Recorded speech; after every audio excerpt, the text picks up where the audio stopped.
Buenas noches, estimados colegas, nuevamente en el aire y desde Maestros a la Obra continuamos con la serie de experiencias educativas para desactivar la discriminación. En esta ocasión tenemos la primera entrega referida al proyecto Embajadores de Culturas Nativas visitan escuelas del Perú. Para ingresar a la experiencia podemos preguntarnos ¿qué sucede cuando 3 maestras hacen posible que jóvenes de culturas nativas lleguen en calidad de embajadores de culturas a las escuelas peruanas? Esta es la primera de 3 entregas respecto al proyecto. Consideramos que las experiencias pedagógicas, experiencias educativas merecen ser analizadas con tiempo y desde diversas perspectivas. Tal vez por la premura de las actividades que tenemos, por el exceso de labor administrativa y por las propias actividades que tenemos en la vida, los maestros dejamos poco espacio para la reflexión profunda de lo que hacemos, ¿no? Y en el dejar esto a un lado, estamos perdiendo la oportunidad de analizar el pensamiento docente, donde realmente encontraremos el poder del maestro y las líneas que son exitosas para desarrollar reformas educativas eficaces. Entonces, por eso es que vamos a tener el análisis de este proyecto en 3 partes. La primera, que es la de hoy, vamos a ver el protagonismo y el poder del docente.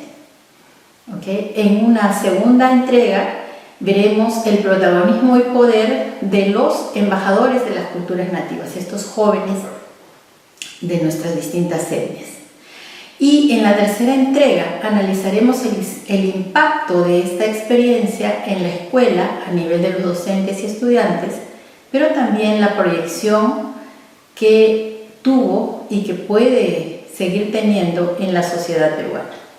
Y lo más bonito es que al finalizar tendremos un conversatorio en vivo y en directo con los protagonistas del proyecto 17 años después, ¿no? Contaremos con la participación de algunos de los embajadores de aquella época, con las maestras que hicieron posible el proyecto y con 2 especialistas, ¿no?, del Ministerio de Educación y de otros espacios que analizarán la experiencia y conversarán con los actores desde la perspectiva de la educación intercultural y las actividades en contra de la discriminación. Comencemos entonces a ver el proyecto. Y lo primero que vemos es el contexto, ¿no?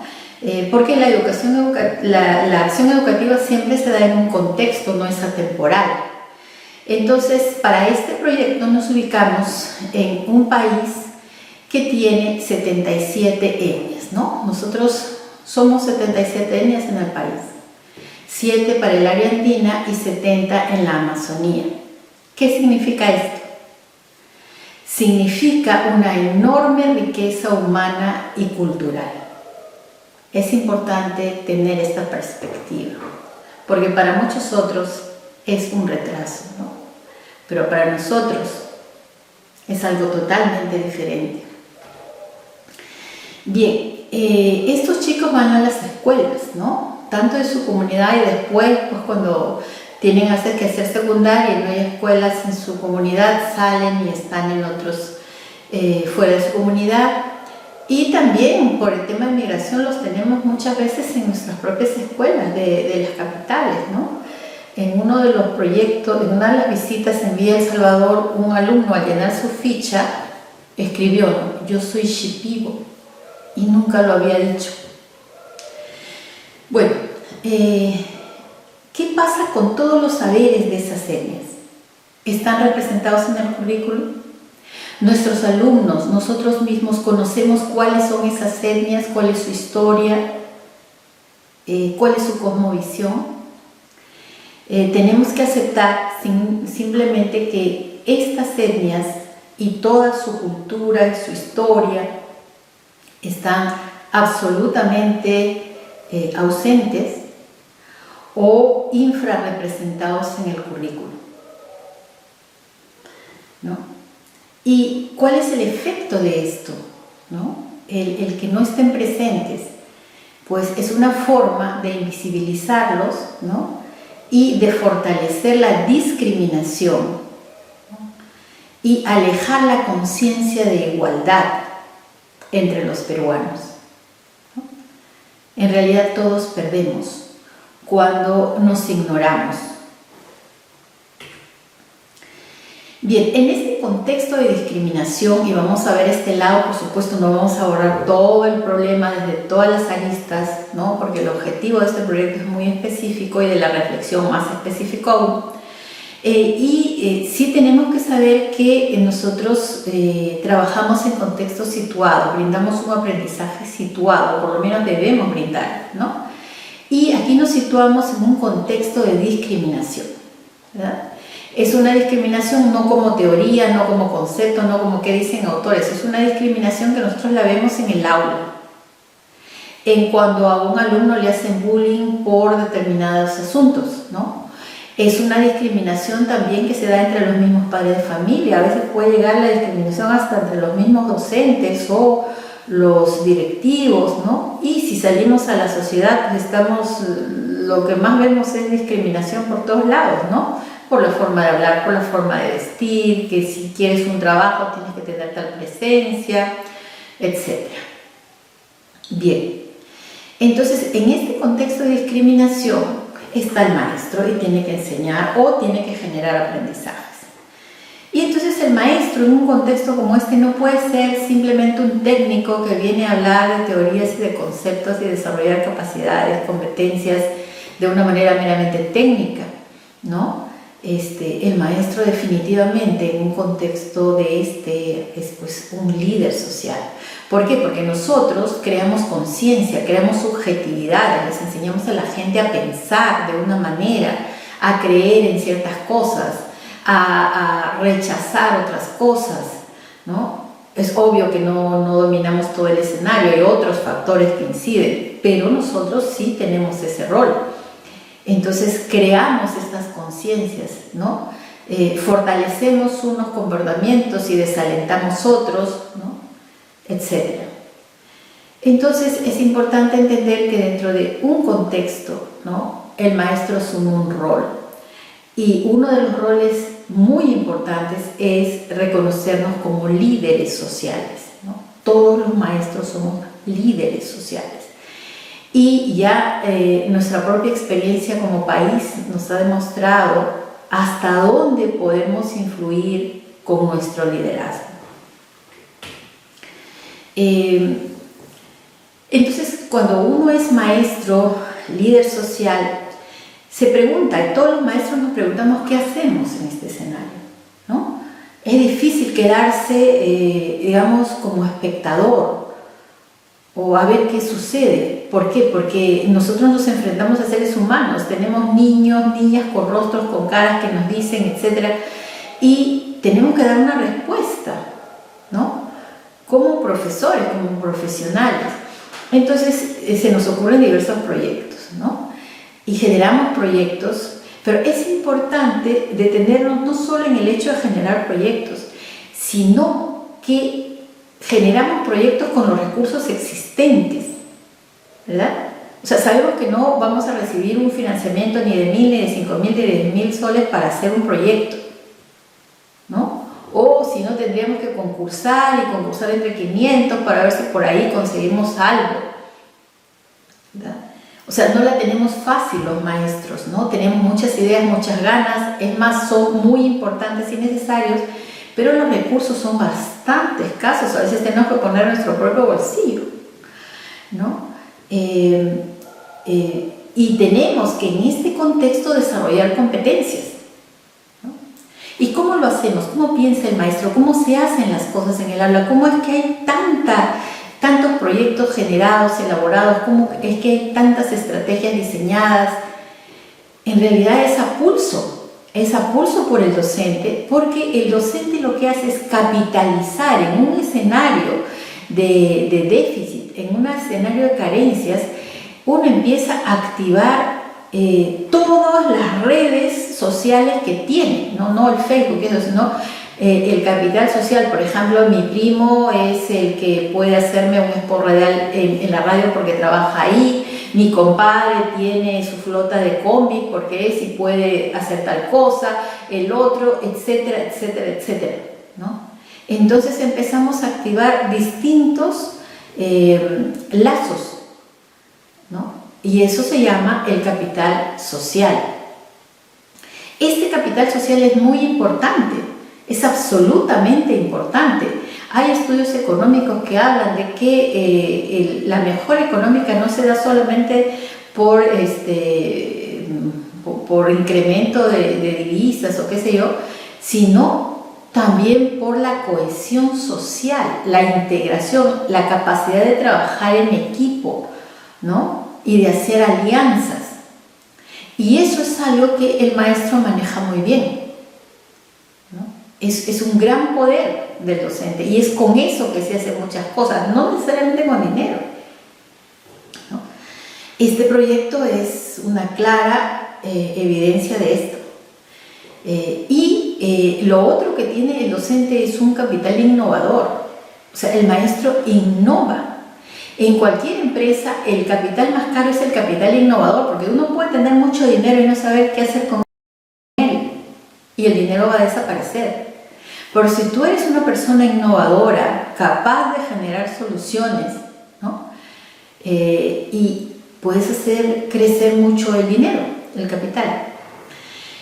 Entonces, esto es muy importante analizarlo porque es una forma de hacer propia de maestros, y los maestros no somos ni siquiera clase media, ¿no? Los maestros pertenecemos a los pobres, somos pobres, ¿no? En la gran mayoría. Entonces, cuando uno es pobre y te dicen que la única manera que tienes de lograr las cosas es el dinero, pues ya tu suerte está echada. Pero si te dicen que el capital innovador es importante, que el capital social es importante, que aprender a hacer alianzas es importante, que identificar potencialidades y articularlas, hacer sinergia es importante.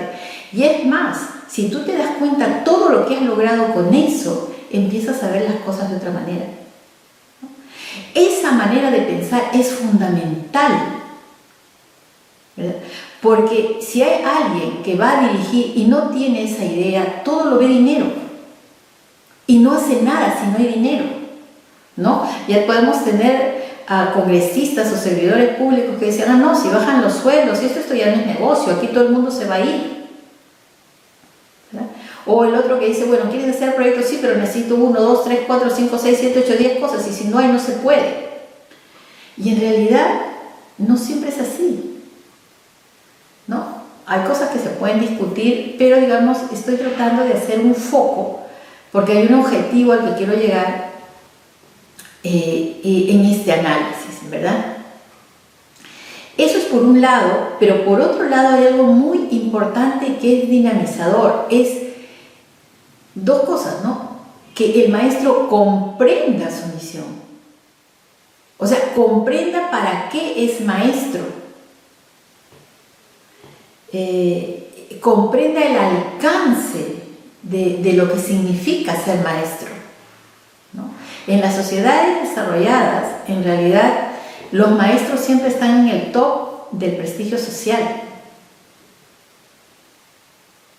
Y en los países que han querido salir adelante, cuando han tenido que optimizar sus recursos en el proceso de desarrollo, han puesto mucho énfasis en perfilar digamos, todos sus recursos en potenciar la educación y potenciar a los maestros y potenciar la escuela, ¿no? Y potenciar la universidad. Entonces, esta comprensión es fundamental.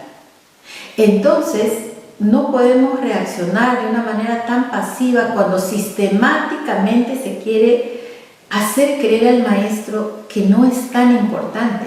Incluso se llega en ocasiones a considerar al maestro como un profesional de segunda o tercera categoría, incapaz de liderazgos altos, ¿no?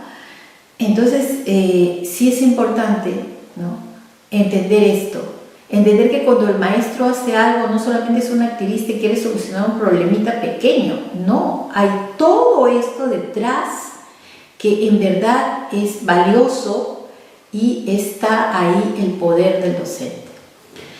Esta comprensión lo lleva o lo debería llevar a un gran compromiso, ¿no? A que el maestro entiende esto y se compromete con la mejora de la calidad de vida de sus estudiantes y de la comunidad. Estos factores están subyacentes en la mayoría de innovaciones en las escuelas. Y sobre esto no se habla mucho, pero son factores dinamizadores, a mi parecer, esenciales. Entonces, un maestro desde esta perspectiva, lo primero que hace es preguntarse, bueno, ¿qué podemos hacer? ¿Qué ya se ha hecho? A ver, vamos a ver, cuéntame, dime, leo, etcétera, ¿no? ¿Qué se puede reaplicar? ¿Cómo podemos perfeccionar lo que ya se hizo? Y entonces en estas reflexiones llegamos al corazón de la profesión y al escenario donde nosotros somos los que dirigimos, ¿no? Los docentes podemos hacer cambios directamente en el currículum. Por eso es que es muy importante esta convocatoria hecha desde el gobierno a que los maestros participemos en el rediseño del currículum y participemos desde donde estamos, ¿no? Entonces los maestros que están en estas etnias y en otros espacios necesitan decir su voz, porque nadie más la puede decir. Nosotros no nos podemos imaginar que hay, ¿no? Y también nosotros podemos hacer cambio desde las sesiones de aprendizaje, desde el microcurrículo, ¿no? Bien. Entonces es así como surge este proyecto de embajadores de culturas nativas que visitan escuelas del Perú. Y aquí nuevamente hay que volver al razonamiento del maestro, ¿no?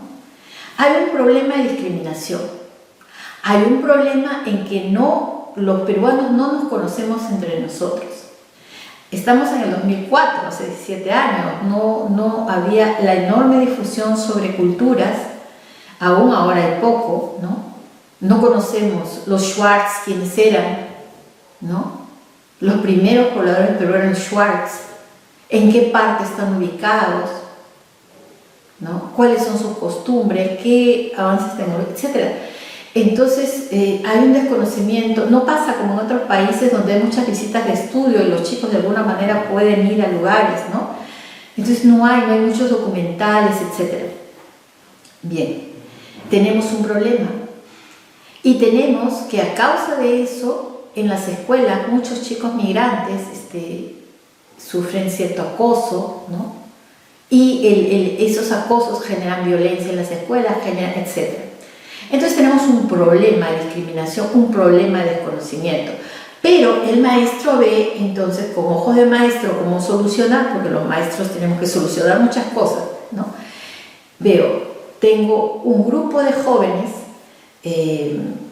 nativos, ¿no? De comunidades realmente nativas, que han ganado una beca y están estudiando en la Universidad Enrique Guzmán y Valle Cantuta para ser profesores de educación intercultural. Y estos chicos son portadores vivientes de todas esas culturas. Y por otro lado, tenemos a los jóvenes de las escuelas, ¿no? De acá de Lima, que no conocen esas culturas. Entonces los tenemos a los dos. ¿Qué tenemos que hacer? Juntarlos y que conversen y ver qué sucede. Entonces, ese también es el enorme poder del docente, ¿no? Nosotros somos estrategas y siempre estamos pensando en cómo resolvemos las cosas y cómo articulamos y cómo generamos espacios para que se produzcan y emerjan aprendizajes, emerja convivencia, emerjan las competencias. Entonces, así esto es lo que va a suceder con este proyecto de embajadores de culturas nativas que visitan las escuelas del Perú. ¿Y para qué las van a visitar? ¿No? Las van a visitar primeramente para darle a la escuela la oportunidad de cambiar, ¿no? Lo que viene haciendo, ¿no? ¿Y qué venía haciendo la escuela? Un espacio excluyente, ¿no?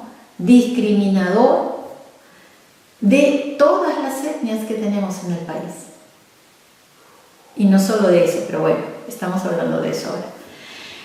Entonces, lo que hace es abrir las puertas de la escuela para dejar entrar a todas esas etnias, a todas esas culturas y permitirles a sus representantes hablar y contar, ¿no? Y explicar quiénes son, qué hacen ellos que también son peruanos, ¿no?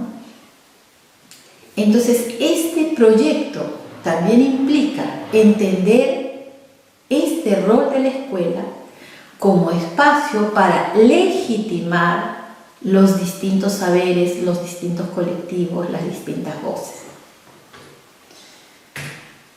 Y entonces veamos. Ahora, pero nosotros los maestros sabemos que no podemos quedarnos en teoría, ¿no? Todas esas ideas son lindas, que la discriminación, que los chicos, que tienen que encontrarse, pero ahora hay que digerirlo. Entonces, como somos estrategas, vamos a ir paso a paso qué se tiene que hacer para lograr el objetivo, ¿no? Y entonces este proyecto tuvo 3 grandes fases. La primera era la recepción oficial, o sea, los chicos llegan a la escuela y entonces son recibidos inicialmente pues, por el equipo directivo y un par de docentes que los reciben. Aquí hay algo muy interesante que pasó en el proyecto. Los chicos vinieron un día antes, se quedaron a dormir en la casa de dos docentes, y cuando al amanecer, bueno, tomaban el desayuno, estaban un poco terminando de preparar las cosas luego, y le dijimos, bueno, ustedes se quieren ir y allá se cambian o prefieren, ¿cómo no? Y ellos dijeron, no, vamos a salir vestidos así, porque esta es nuestra ropa natural, no es un disfraz. Y si somos embajadores hay que manifestarnos como lo que somos. Muy interesante. Entonces los chicos llegaron, ¿no? Y con un sentido de mucho orgullo. Para nada se sentían que estaban fuera de tono de moda, no. Para ellos era un orgullo llevar todo lo que llevaban. Bueno, entonces llegan. Y también se produjo algo muy interesante, porque cuando habíamos negociado con los profesores para empezar el proyecto, entonces dijeron, bueno, si son embajadores, hay que recibirlos como embajadores, ¿no? Y a los embajadores se los recibe pues con una banda, hay que darles un almuerzo, hay que hacerles un regalo. Miren cómo empezó a emerger el Perú profundo, lo que somos. Y eso sucedió en las 3 escuelas que se visitaron, no fue programado, emergió. Entonces, y así sucedió, ¿no? Bueno, en la segunda entrega hablaremos de esto con mayor detalle. Bueno, y luego del almuerzo y la recepción, empezaron a subir al estrado, ¿no? El maestro de ceremonias llamando, ¿no? El embajador de la cultura aymara, Jaime Tipula, ¿no? Y la banda con los tambores y los alumnos aplaudiendo, y sube el embajador. Y luego tenían todos adelante, pues cada uno hizo un saludo en su idioma. Y también sucedió algo interesante. Nosotros pensábamos, acostumbrados, pues que los estudiantes son molestosos, hacen ruido, no podían pifiar o burlarse, y era increíble como 700 alumnos, ¿no? Del Cerro de Comas, en el Colegio Virgen del Carmen 3065, estaban en silencio, asombrados, y por primera vez tuvieron la increíble experiencia de escuchar 5 idiomas que se hablan en nuestro país. Y después lo tradujeron. Bueno, una vez que terminaron entonces la recepción oficial, tenían que venir, pasar a las aulas. Por 30 minutos un embajador entró a cada aula, ¿no? Cada aula estaba con un embajador, pasaban 30 minutos y cambiaban, ¿no? Para que tuvieran oportunidad de ver por lo menos 2 embajadores o escuchar a los embajadores. Luego que terminaron su conversación con los estudiantes, entonces pasaron a una mesa redonda con los docentes. Muy interesante también. también lo contaremos posteriormente. Bien, vamos al maestro. Entonces, ¿qué han hecho estas maestras? Lo primero es generar encuentros. Eso es muy interesante. El maestro asume su rol como el que tiene el objetivo claro, tiene la proyección clara, planifica, ¿verdad? Y deja a los otros el protagonismo donde deben estar. Genera espacios y encuentros para que estos encuentros generen aprendizajes. Y es lo que sucedió en el proyecto. Aquí están los embajadores haciendo su entrada triunfal, ¿no? Y lo más interesante es de qué conversaban en las aulas los embajadores con los jóvenes.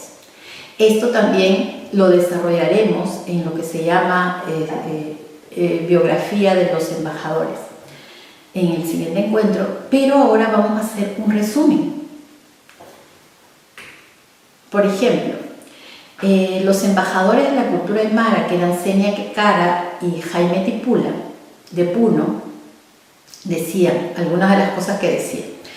Me siento orgulloso de pertenecer a la cultura tiahuanaco con su arte impresionante, ¿no? Ellos hablaban de los colores, de los simbolismos, de sus chullos, de sus ponchos, de sus alforjas.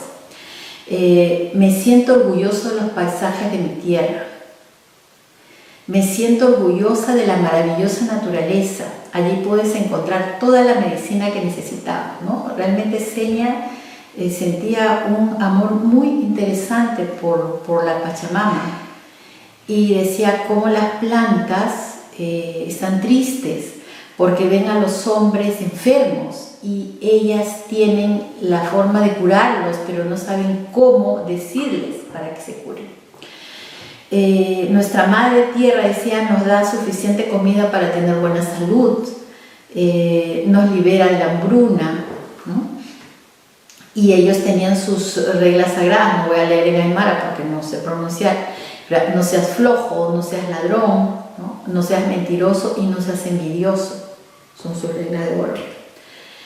Los mayores son los más respetados en nuestra comunidad, decían, ¿no? Pero si alguno de ellos demuestra mal comportamiento, pierde todos sus derechos. Bastante ética. La cultura Wajún, ¿no? Que son grandes guerreros los aguajunes, ¿no? Algunas de las cosas que decían, por ejemplo, cada aguajún lucha por lograr su meta en la vida. Ellos están seguros de que tienen una meta que lograr en la vida, ¿no? Y el sabio de la comunidad, ¿no? El chamán, crea una canción para cada uno y le enseña al joven su canción, ¿no? Cuando están terminando la adolescencia, van donde el sabio y el sabio le dice, mira, esta es tu canción, porque ellos han tenido en sus visiones, etc. ¿Cuál es la vida de este chico, ¿no? ¿Cuál es el objetivo de este joven? Ya hablaremos después la vida interesantísima de Kinshi Hape, el embajador Aguajún. Y entonces ellos decían, debes practicar meses hasta que interpretes su significado desde el alma y el corazón. Es decir, tenían que meditar, ¿no? En forma de canto, hasta que les salga totalmente sentida esa canción, es decir, la hayan interiorizado su meta en la vida. En la familia, cada día, dice, de 3 a 5 de la mañana, los padres conversan con sus hijos sobre cómo respetar a las personas, cómo tienen que trabajar, cómo hay que mantener las costumbres de la comunidad Aguajún, ¿no? Y a los jóvenes, ¿no? Ellos están seguros de lo siguiente. Un joven justo y honesto, dicen, debe buscar una esposa honesta, porque si no es así, van a tener hijos que no van a salir buenos hijos. Y decían también que sentían orgullosos de ser aguajún porque en su comunidad todos tienen suficiente comida. No hay mendigos. No hay ladrones. Por primera vez habían visto mendigos cuando llegaron a Lima. El pueblo Shipibo, ¿no?, que tiene sus hermosos telares, por ejemplo, ¿no?, y que ya han hecho los matemáticos o los análisis respectivos y también los historiadores, etc., ¿no? Este pueblo Shipibo se reconoce como un pueblo solidario, ¿no? Compartimos lo que tenemos y comemos juntos. Y cuando ellos van a cazar, ¿no?, o a pescar, el que pesca 1 o 2 no tiene ningún problema frente al otro que pescó 8 o 9, porque al final vienen todos, juntan todo y entre todos comen, ¿no? Aquí un poco de muestras del arte Shipibo. La cultura quechua, ¿no?, caracterizada por el trabajo comunitario. Por ejemplo, Félix Valencia, el embajador de la cultura quechua, decía: en mi pueblo, si quieres ganarte el respeto de todos, tienes que ser solidario. O sea, es respetado el que es solidario, el que no es solidario no es respetado, ¿no? Tienes que ser solidario y así todos te admirarán. El saludo es muy importante. Si uno saluda, entonces sabemos que respetas a la gente. Pero si no saludas, eres un malcriado. El niño que no saluda hace quedar mal a su familia. La gente dice: seguro sus padres no le enseñaron a saludar. Y para ellos es muy importante cuidar el honor de la familia. Tú no puedes hacer quedar mal a tu familia. En mi pueblo todos trabajamos la minca. Esto consiste en que todos trabajan la chacra de uno y luego la chacra del otro. Es decir, hoy por ti, mañana por mí. Muy interesante toda esta forma de vida, ¿no?, que si simplemente nos quedamos en la ropa que usan o la ropa que no usan y la forma que se pintan o que no se pintan, todo esto queda fuera, invisible. Y estas cosas, estas experiencias, esta filosofía de vida compartida es la que hizo un enorme impacto en los estudiantes que fueron visitados, que lo veremos después. Bien, volvamos nuevamente a nuestra posición de maestros, ¿no? Entonces, estos jóvenes nativos, desde la mirada del maestro, ¿no?, ¿qué ve el maestro? Nosotros los maestros vemos en estos jóvenes portadores de cultura milenaria. Por lo tanto, los admiramos, por lo tanto, los queremos escuchar. Por lo tanto, queremos que hablen. Vemos líderes comunitarios, ¿no?, con capacidad de transformar, de mejorar la realidad. No lo vemos como deficitarios. No los vemos como alguien a quien tenemos que ayudar. Ellos son líderes y ya después veremos, realmente eran líderes, ¿no? Y podían transformar. Necesitaban el espacio. El rol del maestro era crear ese espacio para que ellos pudieran transformar la realidad, ¿no? Para que aquellos que tenían mente de discriminador por ignorancia pudieran quitar su ignorancia y así quitar la discriminación.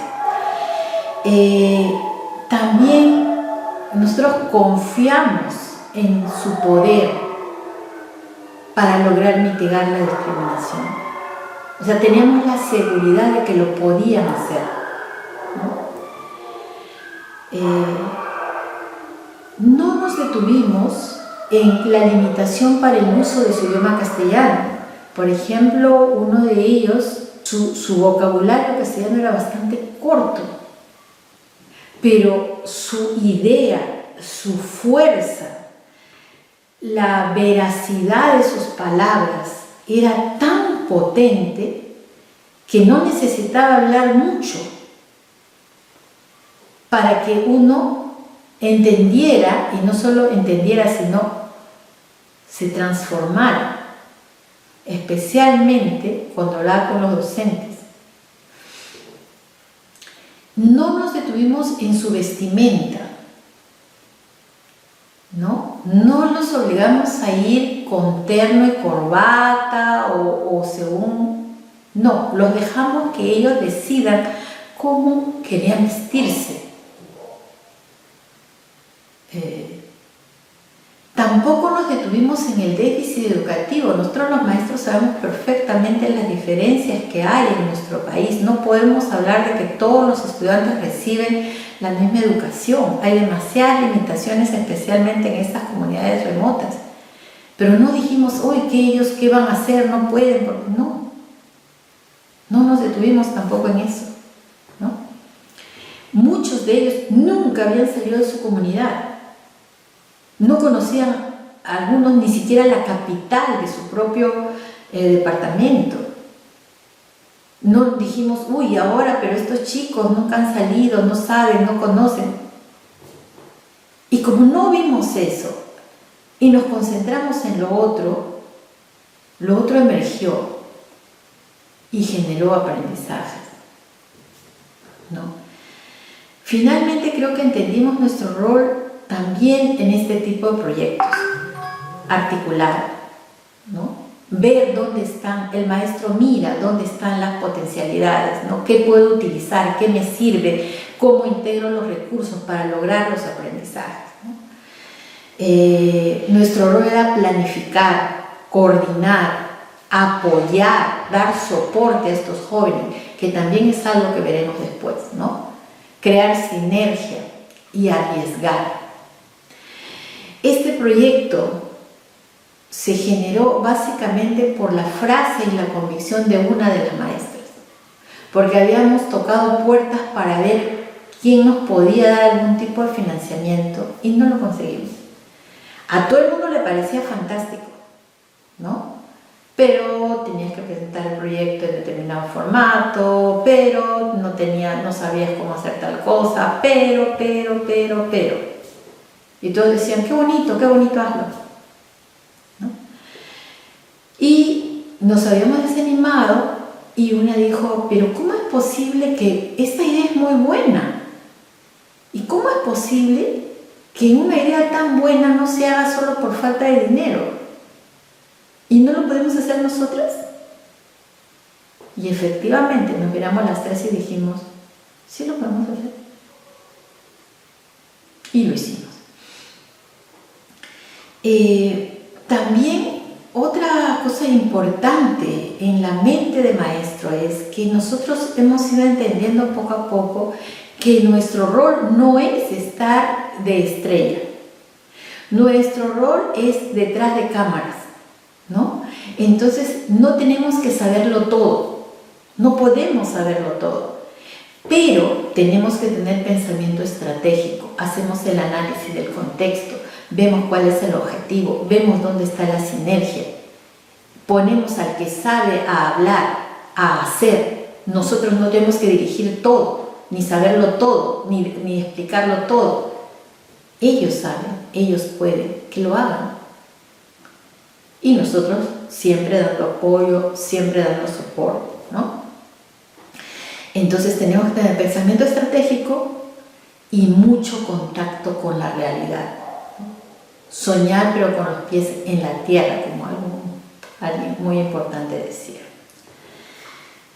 Bien, entonces estos son nuestros embajadores, ¿no?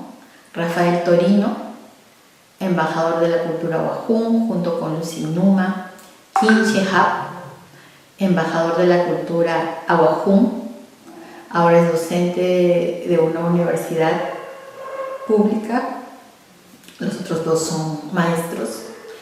Rafael también está trabajando por la municipalidad de su comunidad. Senia Quecara y Jane Vargas, embajadores de la cultura aymara, ¿no? Una está de docente y el otro está también trabajando en su otra especialidad en Bolivia. Félix Valencia, embajador de la cultura quechua, junto con Roberto Palamino, que es docente. Félix ya tiene otra profesión, él es también ingeniero agrónomo, muy activo en su universidad y en la organización de su comunidad. Un proyecto muy interesante. Lo hemos analizado ahora desde el punto de vista de los maestros o de las maestras, y nos queda pendiente ver este mismo proyecto desde el poder, las dificultades y los riesgos de estos embajadores, ¿no? Estos jóvenes nativos que hicieron posible erradicar la discriminación. Muy buenas noches, gracias por haber llegado hasta esta parte de la explicación. Y no se olviden, los seguimos animando a, si ustedes tienen una experiencia, ¿no?, valiosa, pues hagan su PPT, ¿no? Graben su narración, envíenla a nuestra página y anímense a conversarla, a compartirla, y poco a poco, ¿no?, juntos, ¿no?, construiremos esa nueva educación que nuestro país necesita. Hasta pronto.